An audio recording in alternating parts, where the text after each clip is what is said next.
Mangwanani akanaka vedare tinokuchingamidza zvekare kune chimwe chirongwa pano paZim Facebook Secrets and Confessions. Tadzoka zvekare nemamwe mamessages. Regedzai tibva tapinda mumamessages edu atadzoka takakubatirai meseji yedu yekutanga yakamira sekudai so. Hanzi makadi zvenyu mukoma, ndinokumbirawo kuti munge muchindiposterawo nyaya yangu makaviga chitupa changu. Ndinewo confession yangu iyo yandiinayo. Saka izvi zvakaitika many years ago apo pandainge ndichitoriwo musikana wechidiki mushure mekunge ndabva mukuroorwa. Saka ndakabva ndazotanga kusangana nemachallenges mumarriage mangu nekuda kwekuti ivo vamwene vangu vainge vasingandifariri, uye zvekare vedare renyu vanofanira kuti vange vachiziva nekukasika kunzwisisa kuti chii chinokonzeresa kuti pange pachizova neruvengo pakati pava mwene nemuroora. So zvinowanzokuitika zvinokonzeresa kuti pange pachizova neruvengo pakati pava mwene nemuroora inhau yekuti panenge patori nemaspiritual battles awo anenge achiitika. Sometimes uyu muroora anenge apinda mumusha, muroora iyeye anenge agara atori n'anga anenge atouya nekabhasiketi kake, kana kuti ivo vamwene vanenge vachizama kuti vange vachigamuchidza muroora uyu anenge apinda mumusha kakewo kabhasiketi. Ndo zvinozokonzeresa kuti vanhu vaviri ivavo vange vachizotanga kuvengana. Kazhinji kana kuri kunzi vamwene kana vari muroi kana vakakwanisa kugamuchidza muroora wavo chibhasiketi, ndo paunoona kuti vanobva vangotanga kutoklika, kutotanga kutowirirana pasina kana maproblems. Asi kana kuri kunzi pakati pavo panenge paine spiritual battle inenge ichiitika, either muroora achiramba kuitwa muroi navamwene, anobva avengwa kusvika pekupedzisira. Kana kuti iye muroora kana akauya nekabhasiketi kake keuroi, kana ava kuda kuita mabasa ake ari mumusha mevanhu vamwene zvimwe kuda, ivowo spiritually vanenge vakasimba, vobva vatanga kurwidzana nemuroora, then ndo zvinobva zvazokonzeresa kuti vanhu ivavo vari vaviri vange vachizonetsana, because common sense ka inobva yati ko iwewe ungagovengereiko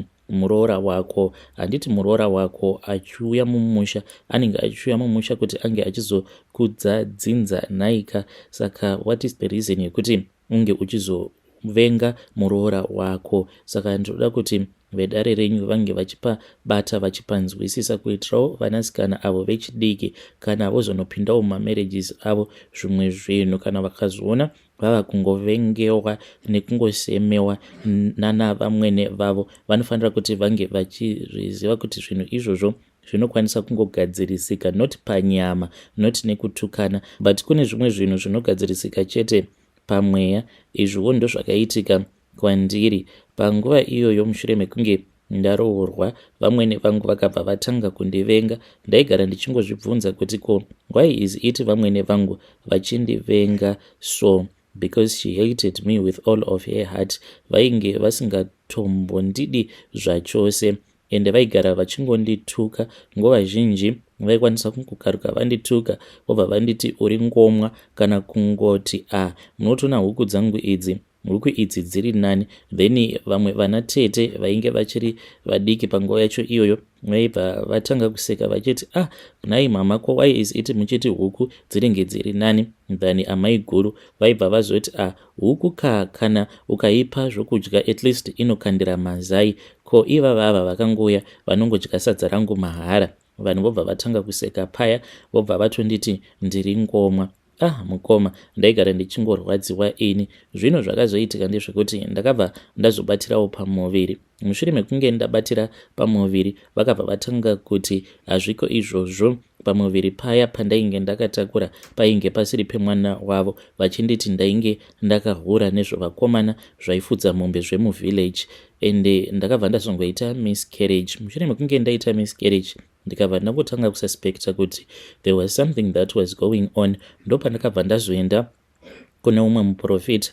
Ndakati ndasvika kumuprofita uya muprofita uya haana kana kumbogara akandivanzira, ndokubva achizondibudira pachena. Muprofita uyo akabva azondiudza kuti dzimwe nguva tinokwanisa kuti ngatinamatei, but pane dzimwe nguva dzekuti zvimwe zvinhu zvinenge zvichida kuti munge muchingowirirana pachenyu ndokubva azonditi izvo zvainge zvichinzi ndainge ndichifanira kuti ndinge ndichizoita navamwene vangu ndo zvandainge ndichifanira kuti ndinge ndichiita izvozvo. Muprofita uya akabva azonditi nekuti kunyange kana ainge achazondipa minamato yakasiyana-siyana, but ndaifanira kuti ndinge ndichiziva kuti vamwene vangu ivo vainge vaine masimba uye zvekare vainge vari munhu ainge ari very powerful. Vakabva vanditi nhasi uno mwanangu ndinokwanisa kukupa minamato yekuti unge uchienda kunoshandisa, but inini apa ndikuda kukurongera ramangwana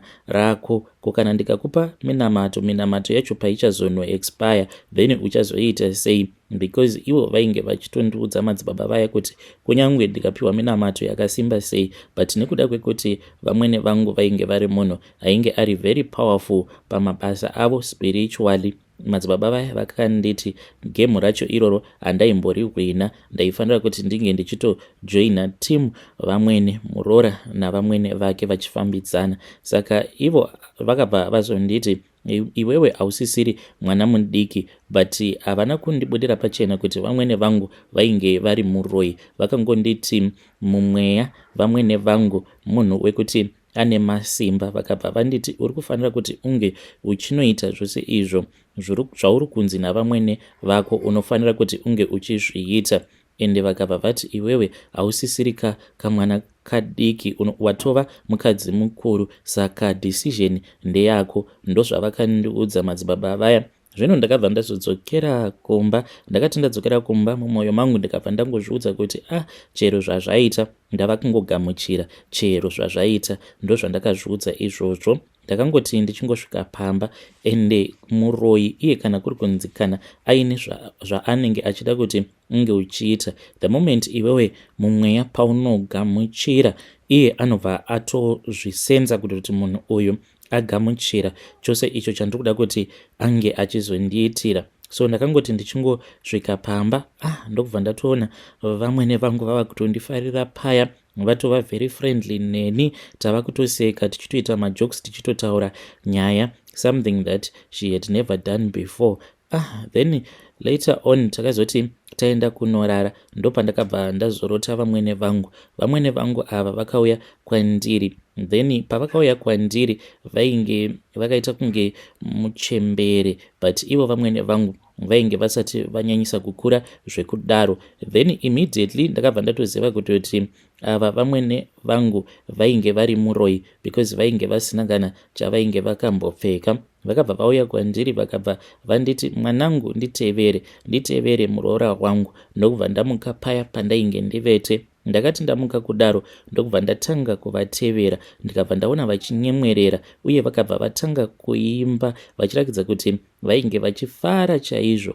Then takabva tazotanga kufamba tikofamba kudzamara tazopinda mune rimwe sango. Takaramba tichingofamba, then takazoti tava mumusango meya ndopatakabva tazoenda pane umwe muti, but muti uyu wainge uri padhuze nemuti wemuhacha, nekuti pamuhacha panonetsa. Zvikabva zvanzi pamuhacha panonetsa nekuda kwekuti muti unoyera, saka vainge vachida kuti tinge tichienda pane umwe muti wacho. Nanhasi uno ipapo pamuti iwoyo ndo patinoita mameeting edu, kana iri nguva yedu yekuti sevaroi tinenge tichifanira kuti tinge tichisangana usiku tichiita mameeting edu. So ivo vamwene vangu ava vainge vaine zvikwambo zvavo zvainge zvichikwana izvo kuita 4. Ndakati ndakazvitarisa zvikwambo izvi zvainge zvichindityisa, but iko zvino handichambozvityi zvachose. Zvikwambo izvi zvainge zvitori nemazino mamwe ainge akarodzeka, uye zvekare zvainge zviine maziso acho iwo anogara ari red achiita sekunge anenge achibaka. Even though this was my first time ndichiona chikwambo, but zvikwambo izvi ndakabva ndatotanga kutozvifarira, kutozvida, kuda kutotamba nazvo zvikwambo zvacho izvozvo. Zvino zvikwambo izvi izvo zvazvinoita ndezvekuti panguva iya kana zvikatanga kuchema zvichiti tine nzara, neniwo ndinobva ndatanga kuziya nenzara kuti sekunge ndatova nemazuva ndisina kana chandinenge ndambodya, zvekuti ndinenge ndava kutoita sekunge ndava kutopera simba. Saka izvo zvikwambo izvi zvinoita kuti inini ndinge ndichiziya kuitira kuti ndinge ndichizokwanisa kumhanya because kana wakaguta umwe munhu akakuti ndaziya nenzara handiti obviously hapana paunombomhanya. Saka izvo zvinoita kuti iwe unge uchiziyawo nenzara kuitira kuti unge uchizvitsvakira chikafu. Saka kana zvikati taziya nenzara tava kudawo ropa, then ndinobva ndamhanya paya ndobva ndazozvibvunza kuti muri kuda chii, muri kuda kuti ndinge ndichikudonhedzerai ani. Zvobva zvazondiudza. Mushure mekunge zvandiudza ndinobva ndazonodonhedza munhu uyo wazvinenge zvati zvinenge zvichida kunwa ropa rake. Saka kana mushure mekunge ndadonhedza munhu uya ndinobva ndazozvipa zvobva zvazotanga kunwa ropa. Saka izvo zvikwambo izvi handina kupiwa zvose zviya zvainge zvimbori zvavamwene vangu, ndakangopiwa zvishoma zvacho. Then izvo zvikwambo izvi izvo basa razvo ndezvekuti zvinondichengetera musha, zvinondichengetera vana vangu, zvinondichengetera murume wangu, uye zvekare inini ndini ndinozvipa chikafu. Handizvipi chikafu ndinozvipa ropa, ende uye zvekare izvo zvinotorarama nemarwadzo awo azvinokonzeresa muvanhu. Saka during the day ivo vamwene vangu vaindidzidzisa kuti zvikwambo zvedu izvi tinozvidana sei. Saka zvataiita ndezvekuti zvikwambo izvi pandainge ndichidzidziswa taibika poriji remhunga, then mushure mekunge tabika poriji riya remhunga ndobva ndatanga kudzidziswa kuridza muridzo. Saka ndaiti kana ndikatanga kuridza muridzo kudaro ndaibva ndatanga kuzvinzwa zvichimhanya zvichiburuka mugomo, kana kuri kunzi zvinenge zviri mumuti ndaitozvinzwa zvichitomhanya zvichitoburuka muti uya zvobva zvatanga kuuya zvichimhanya, zvobva zvazodya poriji riya remhunga. So ndakadzidziswa kwenguva refu kuti ndinozvidana sei, uye zvekare nekuridza muridzo kuitira kuti izvo zvinge zvichiziva kuti ndini ndiri kuzvidana. So ndakabva ndazotanga kufamba zvekare nevamwe varoi ndichitowedzerwa masimba, ndichitemererwa nyora dzekuti ndinge ndichiita masimba pandinenge ndichifambawo usiku. So even right now ndiri munhu uya wekuti kana ndikada kuti unge uchifa, kana ndikati nhasi unofa chete, kana ndikangogara ndaisa chituko chiga cherufu pamusoro peupenyu hwako, aiwa hariviri. Kana ndikagara ndati ranhasi rinonyura wava muvhu iwe, zveshuwa rinozonyura watova muvhu. Ende ndiri munhu uya wekuti ndinotongofarira kuona vanhu vachitambudzika uye vachishungurudzika, ende ndiri munhu anotyiwa nevanhu vazhinji. Vanhu vazhinji vanotongonditya. So ende ndinoti kana ndiri panzvimbo panenge paine vanhu, mungava muri mubhazi kana kuti kuchechi kana kuti kupi, vanhu vanenge vachingonditya. And the reason as to why vanhu vachizonditya kudaro inhau yekuti ndine mafuta awo andakapiwa navamwene vangu. Saka mafuta iwawo ndakamazora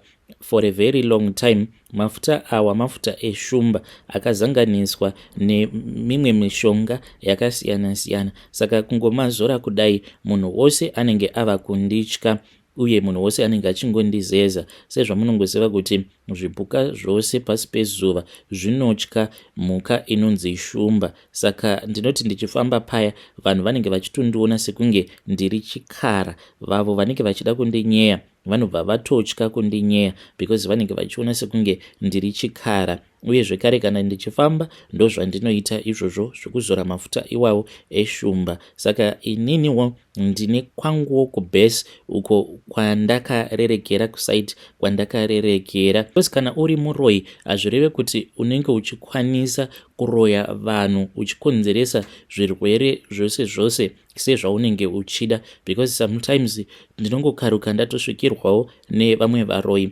avo varoi vanenge vachiuya kwandiri vachikumbira kuti ndinge ndichivabatsira. Saka ndinozotovabvunza kuti konhai imi kunzvimbo kwacho kwamuri kuti ndokwamabva, vamwe vacho vanotobva as far as Malawi vachiuya kuti ndinge ndichivabatsira. Inhau yekuti inini ndine kubhesi kwangu kwandakarerekera, uye zvekare ndakadzidziswawo navamwene vangu. Just like muzvipatara handiti munoona kuti kune aya avanoti maspecialist madoctors, nesuwo isuwo tine maspecialist, iniwo ndiri specialist. Saka zvinodhependa nekuti uyo akakudzidzisa akakutemerera nyora dzacho dzehuroi iyewo anospecializa akarerekera kusaidi kupi. Saka ivo vamwene vangu vainge vakarerekera kusaidi rekensa, kukonzeresa kuti vanhu vange vachizoita kensa, ende vainge vachinyanyisa kugona kupa vanhu